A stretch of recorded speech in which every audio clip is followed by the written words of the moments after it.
आप देख रहे हैं प्रोग्राम तज्जिया और मैं हूं आपका मेजबान सलमान मिर्जा। जनाब, पिछले साल यानी 2022 के अप्रैल में पाकिस्तानी सियासत में जो भौचाल आया था, जो जलजला आया था, जिसके बाद से हुकूमत भी तब्दील हो गई थी और उसके बाद से अभी तक आफ्टर शॉक्स का सिलसिला जारी है। रोजाना की बुनियाद पर कोई ऐसी खबर निकलकर सामने आती है कि पाकिस्तानी अवाम हैरान परेशान हो जाते हैं कि जनाब पाकिस्तान में नई सियासत में क्या यह कुछ भी हो सकता है। आज हमने देखा इसहाक डार साहब ने यह बात ऐलान किया कि जनाब अब मिनी बजट लाना पड़ेगा और उसको उन्होंने खुशखबरी के तौर पर बताया।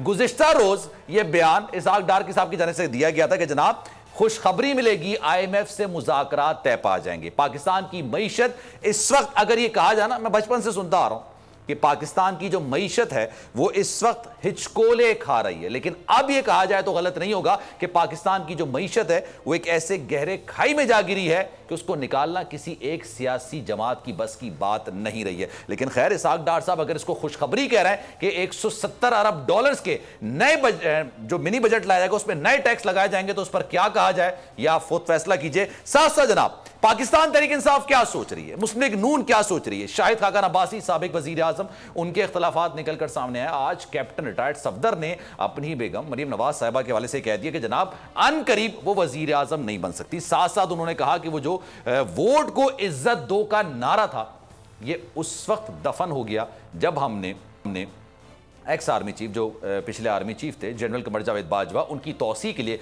पार्लियामेंट में वोट दिया था और अब यह चीज नहीं चलेगी। तो क्या नून लीग में अब इख्तलाफात निकल कर सामने आ रहे हैं? रोजाना कोई ऐसी चीज होती है। और फिर एक और चीज जनाब, पंजाब और केपी में इंतखाबात होने हैं या नहीं होने, कब होने हैं? पाकिस्तान तहरीक इंसाफ इस बात पर काफी ज्यादा फिक्रमंद है, परेशान है और पाकिस्तानी अवाम भी काफी ज्यादा परेशान है। असेंबलियां तहलील हो चुकी हैं। अब जब मैं आपसे बात कर रहा हूं तकरीबन 22 से 27 दिन हो चुके हैं पंजाब असेंबली को डिसॉल्व हुए, लेकिन ना इलेक्शन डेट का पता है, ना शेड्यूल का पता है, ना कोई इलेक्शन मुहिम चल रही है। बचपन से हमने इलेक्शंस देखे हैं और इलेक्शन से पहले गहमा गहमी देखी है, लेकिन अभी ऐसा कुछ देखने में नजर नहीं आ रहा। क्या हो रहा है? फिर जनाब अदालत की जानिब से, लाहौर हाई कोर्ट की जानिब से जो एक बड़ा फैसला निकलकर सामने आया था, वो 43 अरकान पाकिस्तान तहरीक इंसाफ के, जिन्होंने ये कहा था कि हमने इस्तीफे तो दिए हैं लेकिन इनको अब मंजूर ना किया जाए। इसके लिए वो स्पीकर ऑफिस भी गए, इलेक्शन कमीशन के ऑफिस भी गए, लेकिन उनकी सुनवाई नहीं हुई। इस्तीफे मंजूर कर लिए और इलेक्शन कमीशन ने उनको डीनोटिफाई भी कर दिया। जनाब वो अदालत में चले गए। लाहौर हाई कोर्ट ने कहा जनाब आपने जो डीनोटिफाई किया है इसको वापस किया जाए, लेकिन उनके इस्तीफे के हवाले से जो तफसीली फैसला निकलकर आया उसमें कोई खास बात निकलकर नहीं आई। तो क्या 43 अरकान कौमी असेंबली जा सकते हैं? उनकी आईनी हैसियत क्या है? इन तमाम चीजों पर आज बात करेंगे प्रोग्राम तज्जिया में।